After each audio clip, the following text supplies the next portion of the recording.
이강민의 잡지사 9월호 17번째 페이지. 냉장고에 포도주스라도 한 잔 내어드리고 싶어지는 조선왕 전문 AS 기사 박광일 선생님과 함께합니다. 어서 오세요. 안녕하세요, 박광일입니다. 자, 조선왕 AS 특집 세 번째 시간입니다. 지난주에 이제 세조 AS마저 이제 해내시는 모습을 보고 이제 많은 분들이 댓글을 달아주셨는데, 뭐 가령 요즘 유행하는 폭군의 셰프 연산군도 AS가 되겠습니까?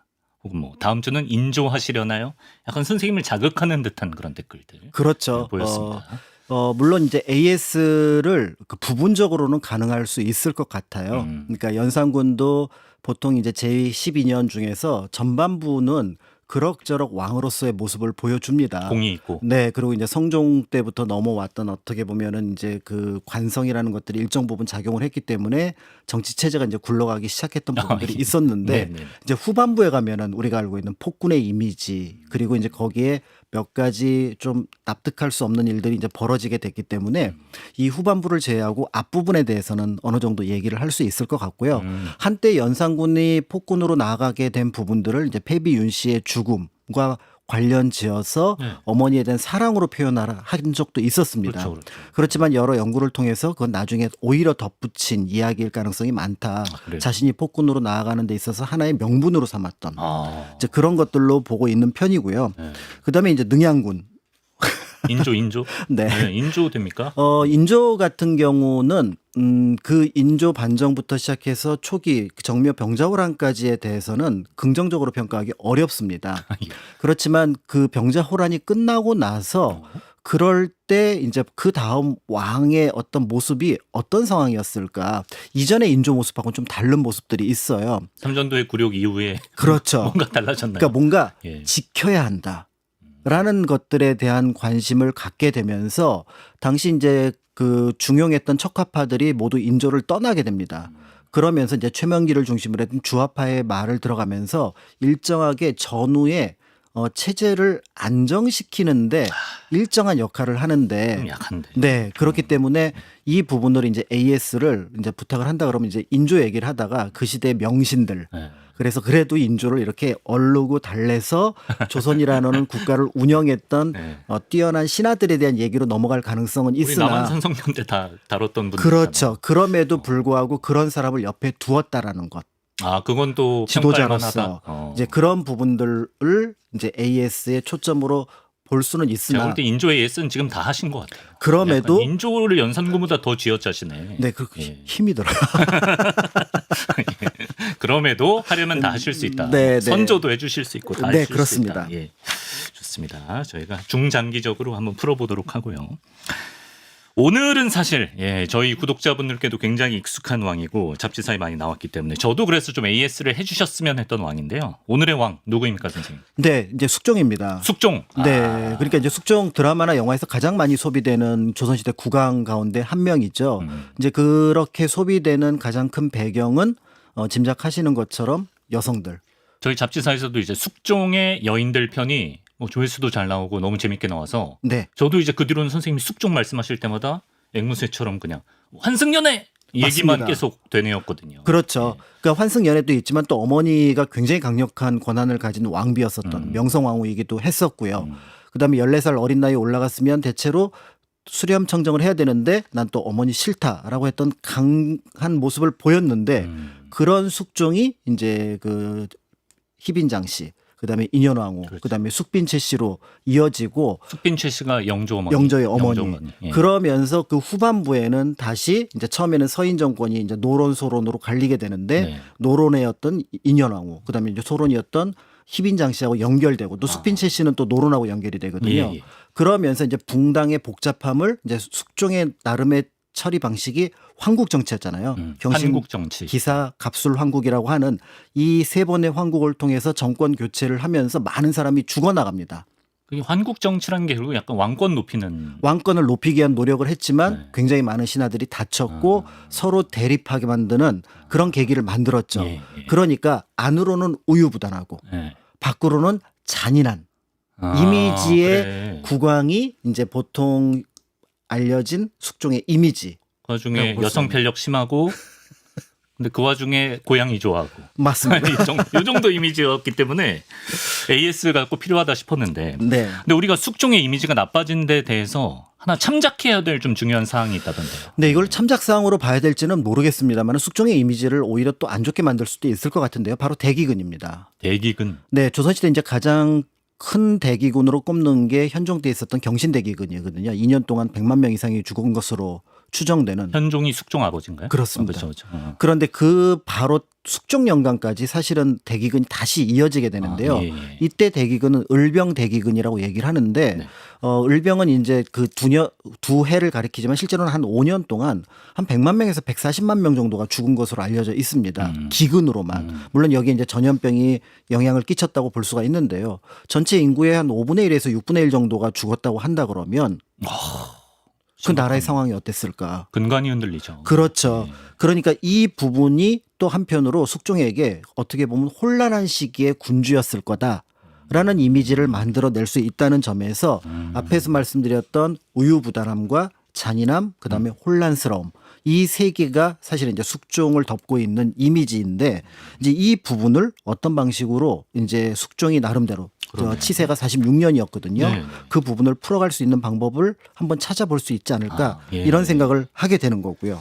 그렇습니다. 스스로 중심을 잡지 못했던 것도 있고 또 외부적인 좀 악조건도 있었던 왕인데 그럼에도 그 재위 기간 동안 공을 찾으셨다. 예. 그렇죠. 어떤 거가 있을까요? 그러니까 이 공을 찾게 된 계기가 먼저 필요할 것 같은데요. 네. 그러니까 우리가 조선시대 후기의 왕들을 이제 태정태세로 쭉 이어가다 보면 인조, 효종, 현종, 그다음에 이제 숙종이에요. 네. 그다음에 경종이 잠깐 있긴 하지만 보통 영조, 정조로 정조. 이어져요. 그렇죠. 그러면 숙종을 기준으로 앞에 임금님들을 보면은 뭔가 뚜렷한 업적이 있지 않거나 맞아요. 아니면 아직까지 병자호란의 영향 속에서 북벌이다 아니면 청의 간섭이다 이런 어떤 분위기의 왕이었다면 네. 숙종을 기점으로 그 다음 왕들은 영조, 정조. 약간 성군들. 그렇죠. 그러니까 예. 조선을 다시 중흥시킨 군주들의 이미지란 말이죠. 그렇다면 그 중간에 숙종이 모멘텀 역할을 했을 거다. 숙종의 역할이 있을 것이다. 라는 것을 추정할 수 있을 것 같고요. 예. 그렇다면 그 숙종이 어떤 역할을 했는지를 국사 시간에 배운 부분도 있어요. 예를 들어서 상평통보를 발행하기 시작해서 상공업을 진흥시켰다. 그게 숙종이군요. 그렇습니다. 그다음에 이제 인조 때 만들어졌던 군영을 조금 더 강화해서 이제 수도의 어떤 여러 가지 군인들을 적절하게 배치를 했다. 이런 얘기들을 들은 바가 있기는 합니다. 네. 그렇지만 이제 이 부분을 조금 더 구체적으로 살펴볼 수 있는 것이 네. 바로 숙종 때 이제 답사를 이렇게 막 다니다 보면은 수도권 방어 체계를 구축했다라는 이미지를 갖게 되는데 그 수도권 방어 체계에 대한 얘기 하나와 더불어서 예. 그다음에 이제 숙종판 역사 바로 세우기.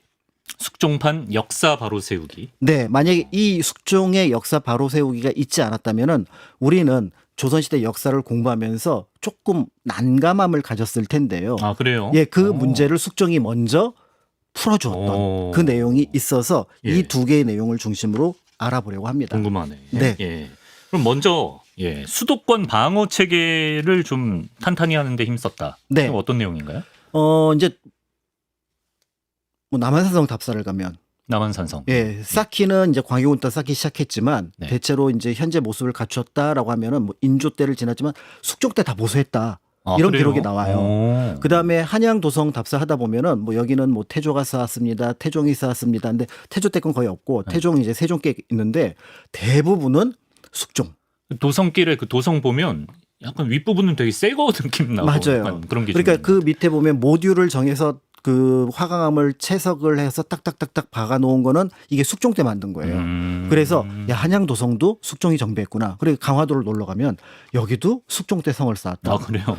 심지어는 북한산성은 숙종 때 아예 새로 쌓았다. 새로 쌓았다. 이런 기록들이 등장을 합니다. 예. 그렇기 때문에 이게 숙종이 뭔가 이 시대에 어떻게 보면 방어 체계에 관심을 가지고 진심이었네. 있었고 이거를 실행에 옮겼구나 이런 내용들을 확인해 볼 수가 있는 거죠. 숙종이 왜 그렇게 그 부분에 신경을 썼을까요? 여기에는 이제 몇 가지 이유가 있습니다. 일단은 임진왜란 전까지만 하더라도 조선은 전 국토 방어 체계에 대한 관심을 가지긴 했었는데 이게 좀 느슨했었잖아요. 근데 이게 임진왜란 때 무너집니다. 재승방약 체제라고 하는 것들이 무너지게 되니까 임진왜란을 겪고 나서 병자호란 전까지는 각 지역의 지역 방위 체계를 굉장히 강화를 해요. 그런데 청나라가 그걸 기습 작전으로 뚫어버려서 네. 한양을 공격을 합니다. 아, 오히려 네. 수도로 들어온다. 그럴 때 그런 부분들을 염두에 두고 또 어떤 의미에서는 광해군이 이제 고민을 한 거예요. 임진왜란과 같은 전쟁이 또 일어났을 때 선조임금이 피란을 갔잖아요. 네. 근데 이 피란을 갔을 때 만약에 수도를 지키지 못한다면 어디로 가야 될까? 그러면은 강화도 아니면 남한산성이다. 이걸 광해가 먼저 정해놓습니다. 예, 예. 그거를 실천했던 게 인조. 인조 그래서 병자호란 때 원래 강화도로 가려고 했다가 남한산성으로 못 가고 남한산성으로 가는 거잖아요. 그렇구나. 그 매뉴얼대로 간 거네요. 그렇죠. 예, 예, 예. 그렇지만 이 규모가 워낙에 작으니까 네. 결국은 청이 포위를 해버려가지고 예. 성하지맹 그러니까 항복을 하게 된 거예요. 그러니까 이제 숙종 때 가만히 팔짱 끼고 보니까 네. 전 국토를 지키는 것도 현재 상황으로는 조금 어려울 것 같고 그 다음에 어딘가로 왕이 피란을 가서 지킨다고 하는 보장처라는 데도 이제 청나라가 계속 간섭을 할 때였거든요. 마땅하지가 않은 겁니다.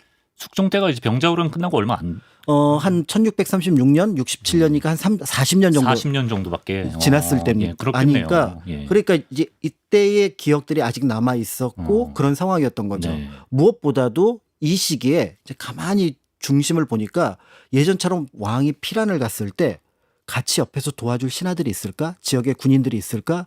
이런 고민을 했던 거예요. 네. 이때가 이제 이른바 황국 정치가 돌아가던 시기였으니 너 나한테 충성해라고 하지만 그게 마땅하지 않으면은 바로 정권을 바꿔버리니까 그렇죠. 정권이 몇 번 바뀌니까 신하들이 볼 때 내가 왕이 필요한 거면 같이 따라가야 될까? 이런 고민을 하는 그럴 수 것이 있겠네요. 숙종의 눈에 보였던 거예요. 아, 예, 불안했겠네요. 그렇다면은 나는 그냥 서울을 지키자. 아, 예, 서울을 견고하게. 네, 서울을 견고하게 지키자라는 생각을 하나 하게 됐고요. 예. 그리고 이제 서울을 지키자고 하면서 방어에 조금 더 관심을 가졌던 이유는 숙종이 즉위하고 나서 역사를 쭉 보니까 조선이 위기에 빠졌을 때 도와줄 우방들이 있었어요. 명나라입니다. 명나라, 그렇죠. 임진왜란 때. 네, 임진왜란 때 도와줬잖아요. 네. 그리고 우리가 알고 있는 정묘호란과 병자호란 때도 사실은 병자호란 때 조선이 멸망까지 가지 않았던 결정적인 계기는 명나라가 있었기 때문이거든요.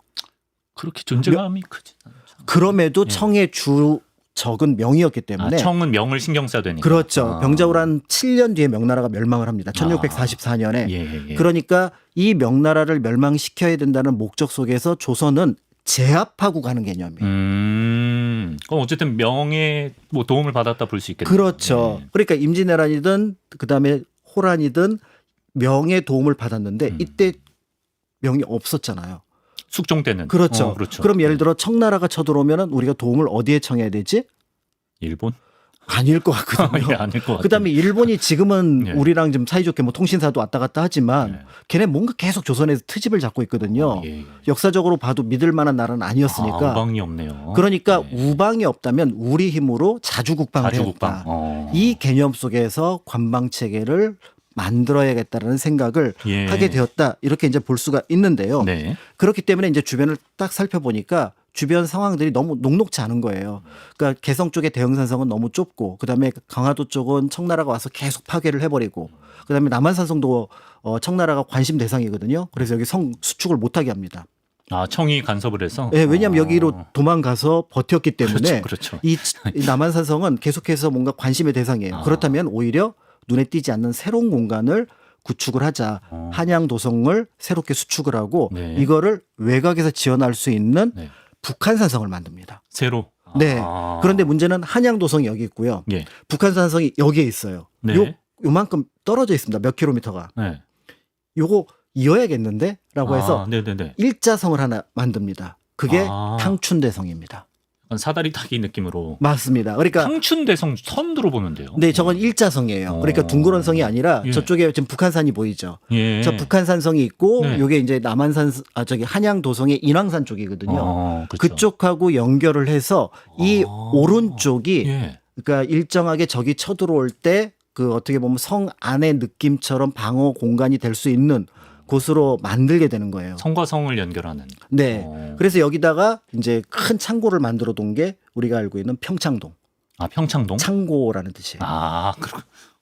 박광일의 팔도 이런 느낌이네요. 네. 예. 그러니까 그런 공간을 이렇게 이제 만들면서 숙종 때 우리가 알고 있는 현재 수도권 일대의 방어 체계 만들고 그리고 이제 청나라가 이제 관심이 조금씩 사라지니까 강화도도 보수를 하고 그다음에 남한산성도 보수를 하고 예. 그다음에 개성 쪽도 보수를 하고 또 네. 강화도 앞에 김포 쪽에 문수산성 네. 이런 데도 보수를 하면서 네. 우리가 알고 있는 조선 후기의 한양 도성을 중심으로 하는 방어 체계를 네. 완성을 하게 됩니다. 그러니까 이게 이제 왕이 불안하니까 내가 위기 시에 여기 잘 안전하게 숨어 있어야지 정도가 아니라 성을 이렇게 진지를 구축하고 백성들과 함께 싸우겠다 이런 의지가 있는 거예요. 그렇죠. 네. 그러니까 가장 좋은 방법은 국경을 지키는 거예요. 네.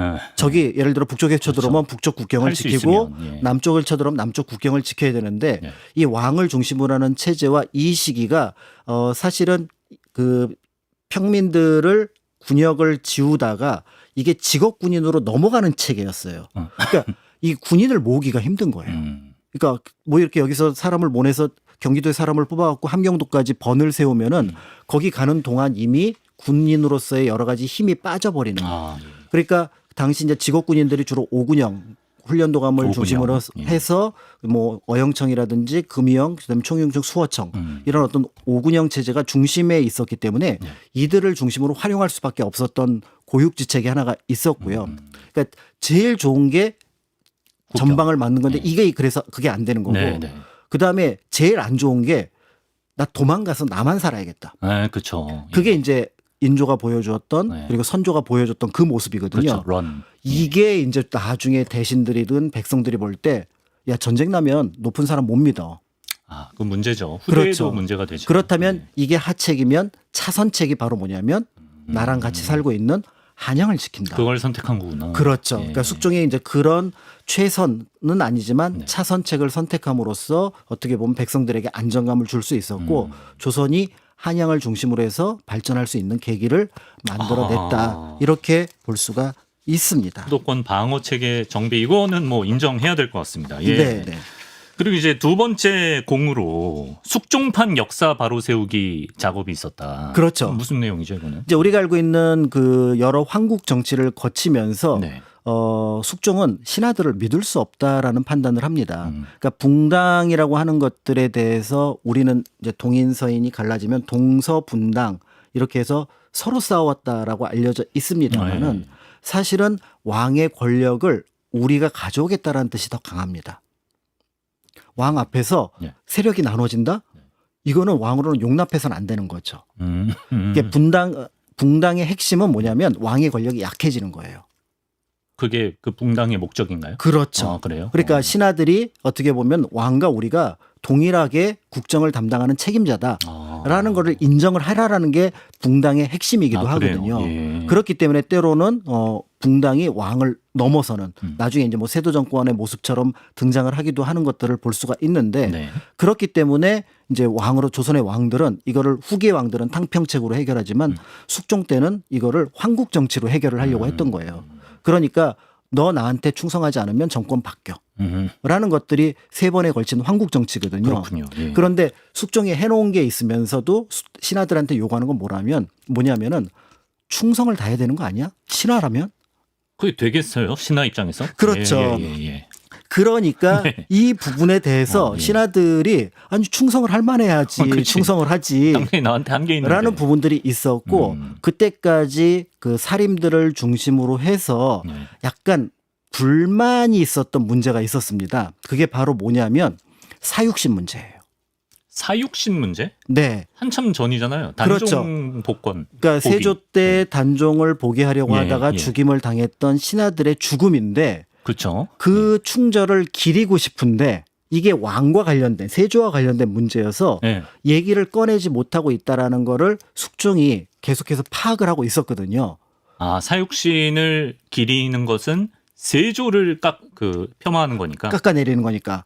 그러니까 이 얘기가 꺼내지 않았던 부분들을 숙종이 이 기회에 충절을 강화하려면 사육식한테 신하가 필요한데. 아, 신하한테 충절을 강요하려면 롤모델 사육신이 필요한데. 내가 만약에 위험하면은 니네들이 목숨 걸고 나를 지켜야 되는데 예. 사육신이 아직까지 현재 상황에서는 역적의 지위에 있으니까 예. 이들을 충신으로 만들어야 되겠다라는 것들에 대해서 예. 이제 사림들하고 숙종이 어느 정도 눈이 맞은 거죠. 그러니까 어느 정도 의견의 일치를 보게 되는 거고 이 부분을 이제 해결하기 위해서 예. 이제 숙종이 시도를 하게 됩니다. 아, 그렇구나.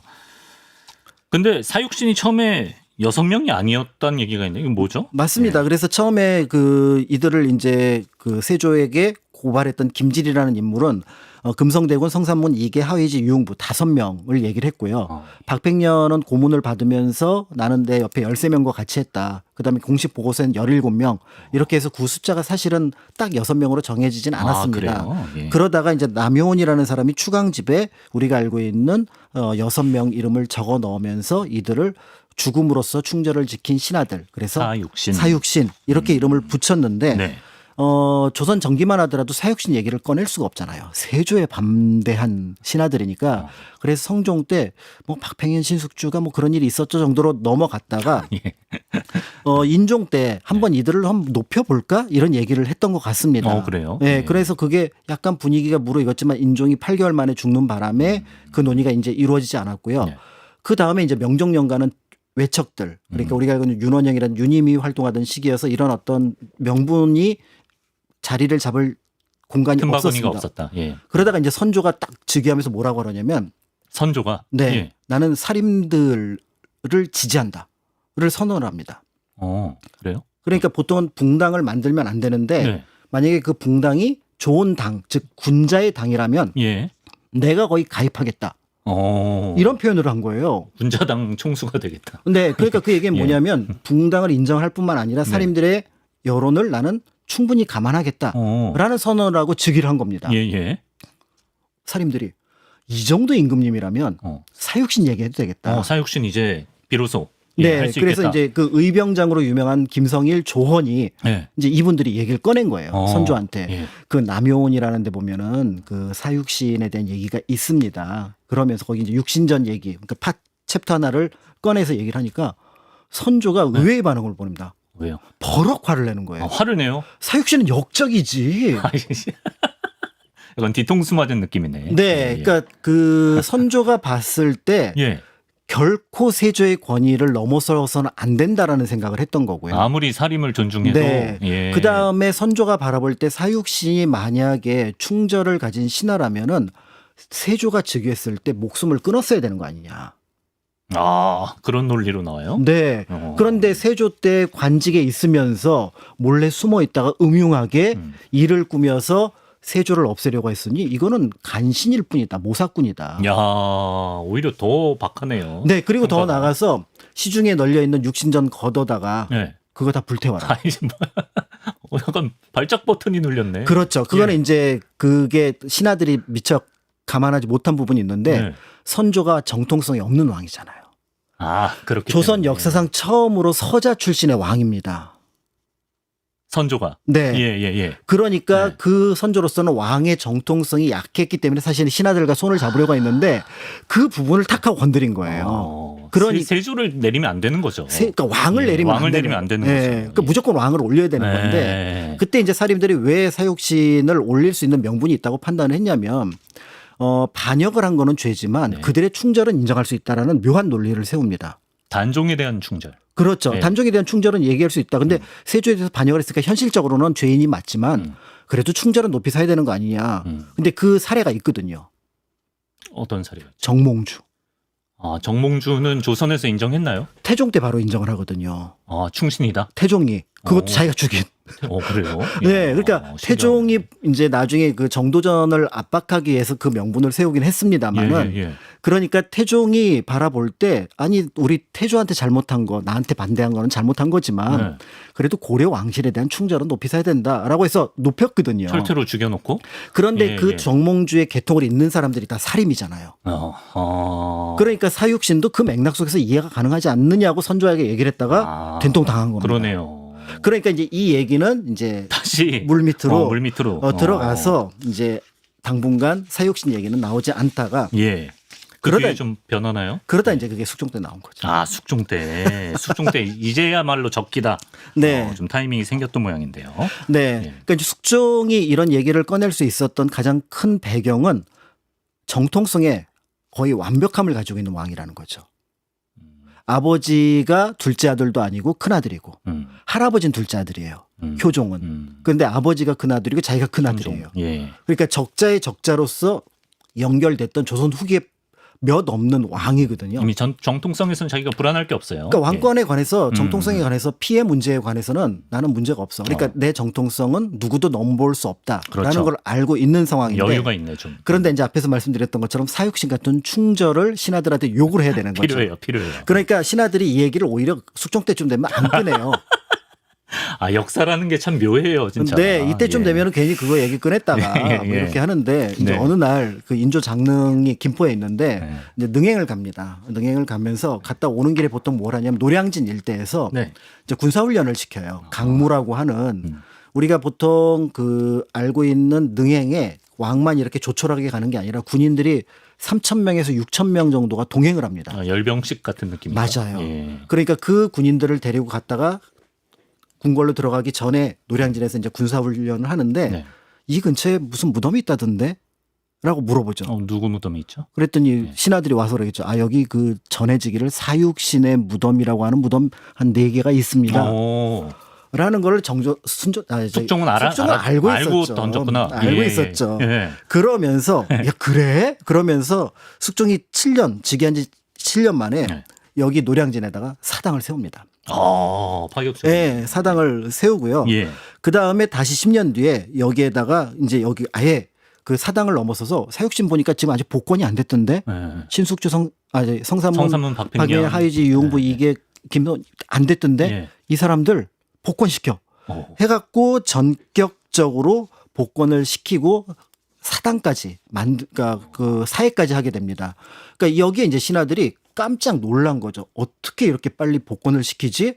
라고 하면서 이 충절에 대한 문제를 이제 숙종이 얼마만큼 관심을 가지고 있었는지를 보게 되는 거고요. 깜짝 놀랐다는 건 기록에 나오나요? 깜짝 놀랐던 건 기록이 안 나오는데 예, 예. 의외였다라는 거죠. 그 정도로 나와요. 그게 이제 분위기가 뭐냐면 예. 여기 수천 명의 군사들이 있는 상황에서 딱 숙종이 그렇죠. 그 군복 근엄하게. 윤복을 입고 예. 자 복권 시켜 그러면 신하들이 반대할 분위기가 아닌가. 그렇죠. 그러니까 그 분위기에서 명을 내는 거예요. 이게 창덕궁에서 명을 내렸으면 느낌이 좀 다를 텐데. 의도한 거예요. 네네. 예. 이제 그런 속에서 이렇게 했고 그 네. 과정에서 신하들이 약간 불만스럽게 생각했던 단종 문제가 있었습니다. 사육신 문제는 충절 문제지만 단종 문제는 조금 더 복잡한 문제거든요. 그래요. 그런데 왕위 계통상 단종은 이거는 또 숙종이 필요한 부분이기도 해요. 어떻게 보면 왕실의 중요한 인물이 지금 빠져나가 있는 사람을 다시 계통상으로 올리는 부분이 필요하거든요. 그건 정통성을 강화하는 건가요? 그렇죠. 이것도 왕의 권위를 높이는 것. 예. 그렇기 때문에 이 왕의 권위를 높이기 위해서 네. 차근차근 작업에 들어가는데요. 네. 먼저 이제 신하들한테 이렇게 얘기를 합니다. 아니 정식 왕비가 낳은 왕자 중에서 군이 있는가? 전부 다 대군 아닌가? 그렇죠. 우리 왜 무슨 대군 그렇죠. 대군 이렇게 얘기를 하잖아요. 양녕대군, 효령대군, 충녕대군 하는 것처럼. 그렇죠. 근데 노산군은 아버지가 왕이었는데 노산군이라고 하니까 노산군으로 이제 격화가 된 거거든요. 그러니까 이건 올려야 되지 않나? 대군으로 해야 되지 않느냐? 이런 느낌으로. 그래서 처음에 노산대군으로 이름을 바꾸게 됩니다. 그래요. 예, 예. 일종의 이제 디딤돌을 놓게 된 거고요. 예. 그리고 나서 17년 뒤에 숙종은 뭐 단종이 뭐 특별히 잘못한 것 같진 않은데 그럼 여기서 이제 충돌하는 부분이 있잖아요. 세조가 단종을 세조랑, 죽였잖아요. 그렇죠. 그러면 잘못하지 않은 단종을 죽인 세조가 잘못한 게 되잖아요. 거죠. 예. 여기에서 기가 막힌 명분을 내세웁니다. 그걸 어떻게 풀어? 예. 단종의 폐위가 세조의 뜻이 아니라 대신들의 잘못된 청에서 비롯된 거다. 그러니까 왜곡 아닌가요? 세조를 착각하게 만들었다. 이건 왜곡에 가깝지 않나요? 그렇죠. 그래요? 그렇게 찾아요? 그렇게 만들어낸 거예요. 그러니까 세조 때 신하들한테 다 씌운 거네요. 뒤집어 씌운 거죠. 그러니까 세조는 단종을 귀히 여겼는데 예. 신하들이 사실은 이제 상소가 계속 올라옵니다. 정인지를 포함해서 계속해서 단종을 죽여라 매일매일 실제로 상소가 올라오는 거는 이게 이제 세조가 팩트니까 이렇게 해달라는 어떤 느낌을 전달한 거잖아요. 그러니까 그렇죠. 그 뜻에 맞춰서 이제 신하들이 쭉 상소문을 올렸으나 네. 형식만 놓고 보면은 네. 세조를 괴롭힌 것처럼 보이잖아요. 그렇게 이용했구나. 그러니까 그 모습으로 이제 세조에게 그럼 세조도 면피 가능하고 면죄부를 주고 단종도 복권 단종도 그런데 죄가 복권. 없는데 예. 이제 죽었으니까 노산대군을 일단 복귀를 시켰으니까 그러면 우리가 자기의 왕의 정통성 높아지고 그렇죠. 그러면서 이제 묘를 단종으로 만들면서 우리가 알고 있는 종묘에다가 이제 부묘를 하고 그다음에 이제 일반 사대부의 무덤으로 남아 있었던 네. 단종과 정순왕후의 무덤을 네. 각각 장릉과 사릉으로 이제 복권을 하게 되는데요. 네. 다만 이제 재건을 하게 되는데요. 네. 그 장릉하고 사릉 가면은 네. 일단 그 문석인만 있고 무석인이 없습니다. 보통 우리가 얘기하는 무신석이 없어요. 아, 문신만 있어요? 문신만 있어요. 그래서 한때 어떤 사람들은 단종이 그 무신들에 의해서 죽임을 당했기 때문에 이렇게 만든 거다라는 그럴싸해. 예. 이야기가 전해져서 그 얘기가 오랫동안 전해졌었으나 사실이 아닌가요? 사실은 아니겠죠. 왜 그래요, 그러면? 이거는 네. 조선시대 기준으로 보면 단종은 추존된 왕입니다. 실제 왕이 아니었다가 왕이 된 케이스. 그렇죠. 그러니까 뭐 성종의 형이었던 덕종 같은 성종의 아버지였던 덕종 같은 덕종. 경우가 예. 이제 그런 사례라고 볼 수가 있는데 네. 그런 사례를 본떠서 무덤의 규모를 축소하는 예법이 있어서 그래서 단종의 무덤인 장릉과 정순왕후의 무덤인 사릉을 격을 축소를 했고요. 딱 이거 만들 때가 을병대기근 시대예요. 아, 나라가 가난할 때구나. 네, 예. 경제적으로 굉장히 어렵고 많은 사람들이 죽음을 앞에 두고 있을 때 거창한 왕릉을 만들 수가 없어서 왕릉의 격식은 갖추되 최소한의 규모로 이제 이런 것들을 만들었다고 놓고 본다 그러면 그래도 숙종이 자신의 정성을 다해서 단종과 정순왕후의 무덤을 만들었겠구나. 그러네요. 이런 것들을 네. 볼 수 있을 것 같고요. 예. 이런 과정 속에서 숙종은 무려 491명에 이르는 신하들과 논의를 하면서 네. 이런 어떤 장릉을 조성하는 것, 단종을 복권하는 것들에 대한 논의를 했기 때문에 절차에 있어서도 완결성을 가지려고 굉장히 노력을 논의 절차를 했습니다. 가져갔기 때문에 네. 오, 굉장히 또 치밀할 때는 치밀하게 준비하는 왕이었다는 생각이 드네요. 네, 굉장히 치밀합니다. 그래서 숙종의 다른 정치와 관련된 사항들을 처단하는 것들을 보면은 사전에 준비를 굉장히 많이 한 다음에 신하들한테 툭 던져놓고요. 신하들이 우왕좌왕할 때 힌트를 하나 탁 던지고 자신이 결론을 이끌어갑니다. 약간 정치적이야 사람이. 그렇죠. 예, 굉장히. 이제 그렇기 때문에 이제 그렇게 이끌어 나갔다라는 걸 환승할 때는 그렇게 안 치밀했던 것 같은데. 볼 수 있습니다. 예. 그런데 이제 이런 어떤 내력들을 보면은 앞에서 잠깐 말씀드렸던 것처럼 숙종 치세가 자칫 잘못하면 내후외환의 시대. 그러니까 바깥쪽으로는 청과 일본의 어떤 위협이 여전히 상존하고 네. 안으로는 대기근이 있고 이런 과정 속에서 그럼에도 이제 수도권 중심으로 정치를 왕 중심으로 이끌어갈 수 있었던 배경을 만들어 놓았고 네. 그러면서 체계를 갖추는 과정 속에서 일정하게 그 전에 조금 취약했던 명분들, 뭐 충신에 대한 명분, 충성에 대한 것, 그다음에 어떤 왕의 어떤 권위에 대한 명분들을 하나씩 자리를 잡아서 만들어 놓았던 덕분에 이게 경종, 영조, 정조로 넘어가면서 네. 그 다음에 영조나 정조가 볼 땐 그 이전에 네. 어떻게 보면 조금 더 복잡한 문제일 수 있는 어떤 군신의 문제들, 그 다음에 수도권 방어에 대한 문제들 이런 것들을 좀 어떻게 보면은 좀 한결 수월하게. 수월하게 풀어갈 수 있었고요. 네. 이 수도권 방어 체계를 숙종이 이제 어떻게 보면 시작을 했잖아요. 네. 이제 그걸 영조가 끊임없이 보완을 합니다. 그것에 마침표를 찍은 게 네. 정조입니다. 정조가. 수원 화성. 수원 화성. 네, 그렇기 때문에 어떤 면에서는 네. 이제 이 숙종과 연결돼서 이 수원 화성도 살펴볼 필요가 있습니다. 약간 좀 예고하는 느낌이시네요. 그런가요? 저는 잘 모르겠습니다. 다음 주 수원 화성 얘기하나? 네, 궁금하시면 다음 주도 찾아와 주시고 이렇게 당시의 대내외적인 상황과 또 숙종이 추진하려고 했던 정책들을 살펴보니까 좀 더 객관적으로 역사를 오늘도 바라볼 수 있게 된 것 같습니다. 장희빈과 인현왕후의 남자 또 금손이 집사님으로 유명했던 숙종이지만 수도 방어와 역사 바로 세우기로 조선을 한층 좀 단단하게 만들어낸 국왕이라는 점을 알 수 있었던 시간이었습니다. 박광일 선생님 말씀 고맙습니다. 감사합니다.